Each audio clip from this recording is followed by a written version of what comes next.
while since I've done a video. It's been over 6 months, and I'm really sorry about that.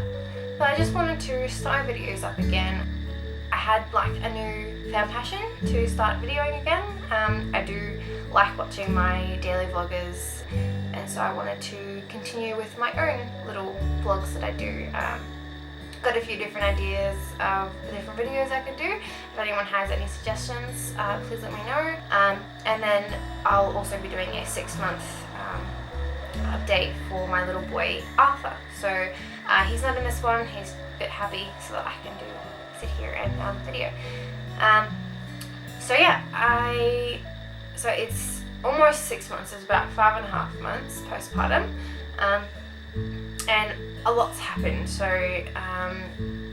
I had him on the 5th of October last year, and being almost 6 months postpartum, it's very different from my first pregnancy. With my first pregnancy, TMI for anyone who doesn't really want to hear this, I got my period back at 11 weeks, it really sucked. Had a baby, you kind of want a bit more of a break, but yeah, 11 weeks was my first. Whereas this time I'm finding that I'm going on almost 6 months and nothing, which is awesome. With my first, it took me 2 weeks to not feel any pain or any discomfort in healing. But this time it was like a week, or less than a week, and I was good, which was surprising because after having him, like the third day, he was like maybe 2 days old, no, 3 days old almost, and I had to take him to a chiropractor. He had to go see a lactation consultant. So I was actually out and about really quickly, whereas my original plan was to stay home and actually be at home and focus on him. I wasn't not focusing on him, but I had to be out a lot. And so it was surprising to me that I found that in less than a week I was in no pain, and I had a lot of energy. And I actually attribute that to the fact that I encapsulated my placenta. So I sent it off. My doula actually took it from the hospital where I had him, and she took it to the lady that I had pre-set to encapsulate it, and then the next day that lady brought it over to my house, and it was so cool because I got a little keepsake of the cord, it's a little twirl, and then she actually it's like a blood print of the placenta, so she stuck it on some paper before she dried it or cleaned it, and so I've got like a little print now of it, and it's so cool. It's like a tree. So that was really awesome. That's a little keepsake, and I felt that those pills from the placenta actually helped me to heal really quickly. I felt like my milk came in a lot quicker than it did with my first, and a lot more abundantly. So we had a few breastfeeding issues start off. He didn't really feed a whole much for the first 24 hours. He was off and on for like a minute at a time. And then when he got home, I got home, and the next day after I had him at 8:24 at night, and the next day at about 2 or 3 o'clock in the afternoon I came home, and he had maybe 3 feeds, 10 minutes each, kind of like maybe an hour or 2 apart, which was really awesome. It was like, yes, he's doing it. It was painful for me, but it wasn't too much of a surprise. But then he went about 15 hours without feeding.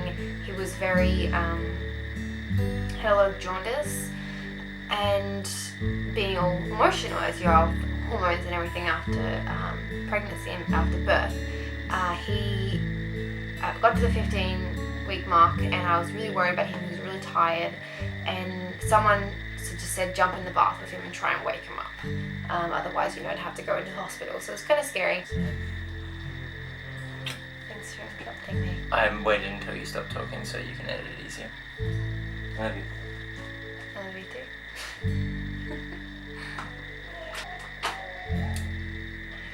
So I jumped in the bath with him, which is a really smart thing. I'm so grateful that that lady suggested to me. I have an amazing my home birth group, do-in group that I'm in, And so I jumped in the bath with him, and not long after I'd been in, I put him up to feed, and I was like talking to him and rubbing him and being like, I was pleading with him. I was in tears this time, and I was pleading with him to just feed, because I was freaking out. And praise God, he fed for 45 minutes, both sides included, but 45 minutes while I was in the bath, and it was amazing. It was relief. And then I had a lovely friend who, because he wasn't really feeding great still, she donated some of her milk to me, and my mum went and picked it up. She came around, she left me some of her milk because she was still feeding my little brother. I've kind of felt like I've dealt with a bit of baby blues and maybe a little bit of postpartum depression, and not too intense, but it has kind of been off and on, and it's kind of only recently have I kind of started to feel a lot better. I took a bit of a break off a lot of social medias to kind of focus on me and focus on my children, as I was finding things just weren't kind of going. So that I've kind of dealt with that this time. I did deal with it with Walter, but not as much, and it was more the baby blues and not a depression. I've dealt with a bit of birth trauma because I did end up transferring, and I'll probably, I don't know when I'll feel able to, but I will eventually do a birth vlog and include the birth story in that. And so from that, I've dealt with a bit of birth trauma, which sadly people don't really talk about a lot. It really needs to be talked about more, and it's really hard. Things that just from transferring, how I felt about that, and then just kind of some things that happened in the hospital. I am happy that it was a completely natural birth, and he was so good. It was only a 12-hour labour, which was good. It was hectic, but thankfully it wasn't the 30 plus hours I had with my first. And so coming out of that made things a bit difficult. I didn't get the home birth that I was desiring, and so when I had breastfeeding issues, I was very determined to make sure that happened. And so I was doing more, as I said, I went to the chiropractor and I went to lactation consultant straight up. And I knew before that I may have had to do that, as I previously had thought. He did have a very severe tongue and lip tie, so it was straight off to get them done. A bit hectic with money, but we did it. I was like, I don't care how much it costs, I'm getting it done. I'm determined to breastfeed him, as it's what I know it's not an easy thing to do. People kind of, if you don't do a lot of research or kind of talk to a lot of people, you think breastfeeding is just going to be easy, and it's not. It's hard. It was stressful with my first, so I wasn't really wanting that this time. And so his jaw, he kind of compromised because he couldn't suck the way he was supposed to. He was compromising and clamping on with like his cheeks, so it was quite painful for a while, and he had a very, very loud click. Anybody who knows about tongue ties will know the clicking sound. And so that was kind of happening. We got it lasered, which is the most efficient form of fixing a tongue tie, and then after that, for like a month after, you have to do stretches every 4 hours and then every 6 hours. So that was a bit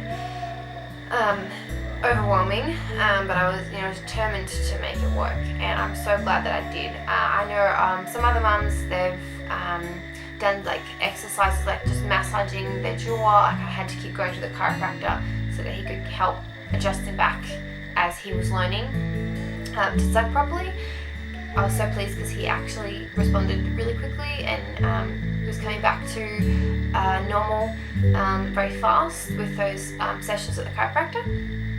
After the laser and after doing all the stretches, it kind of, I think it was about 5 months, so pretty recently, about just before 5 months, around that time, where I was actually able to say, you know what, he's latching really well, he's opening his mouth, and there is absolutely no pain. I didn't really have much pain before that, from about 3 months. I reached a point recently where I knew that I'd gotten through it, and I'd reached a point where, it was not stressful whatsoever to breastfeed him. It was enjoyable. He definitely a booby monster, which is awesome. It's always something you want in a child. He gained weight amazingly, and it was really encouraging to see. My first was a smaller child, and I don't know if it had anything to do with his feeding issues or if it was just him. He's still a smaller child, so I'm just guessing it was just his body, and he was always just cute and slim. But this baby, he's a chunker. He's a complete chunker, and he just, yeah, put it on. I've just weighed him. He's about 5.5 months now, and he's just hit 8 kilos. So I'm very, very surprised. It's kind of cool to have a chunky baby. So I had those kind of issues and achievements, and it was really good. It's helped me in my mental state. Also, I ended up seeing a physio early on. With both my pregnancies and both my labours, I have torn, and it's always been the 2nd degree. But both times they've told me that I haven't needed stitches. The first time definitely didn't need stitches. I'm not sure about this time. I kind of think back and go, maybe I should have gotten stitches with the way it's healed, as I kind of had a fear of a prolapse early on, and it's a bit of a scary thing to deal with. But I had to do a lot of exercises to build up my muscles again. So it's something people don't really talk about, the aftercare that you need to do. So that was something I have been doing. I've been trying to exercise more. My body's amazing. It's been through 9 months of pregnancy and labour and then the birth. So I'm not trying to be too hard on myself, but there is a place I would like to be towards the end of the year, back to kind of like my normal weight and healthiness as I was before I was pregnant. So I will show you at the end kind of probably close to when I had him and then how I am now. I have much more energy. I'm getting more fit as I go along, and my body's naturally, I find, shrinking down to its original size. And I think breastfeeding also helps with that, and that's going amazingly now as well. So, there's not really much to say. Sorry for the plain face, yucky background. Yeah, I'll probably find a more suitable filming room in the future when I have time, because 2 kids, finding time is hard. Anyway, I will show you kind of my progress and how I was then and how I am now, and I will see you in my next video with Arthur, and introduce you to my little man who's just adorable and just so sweet. He loves his mummy. And if you have any suggestions for any videos that you'd like me to do or like to see, then please put them in the comments below. And make sure you subscribe as well and click like if you like this video. Bye!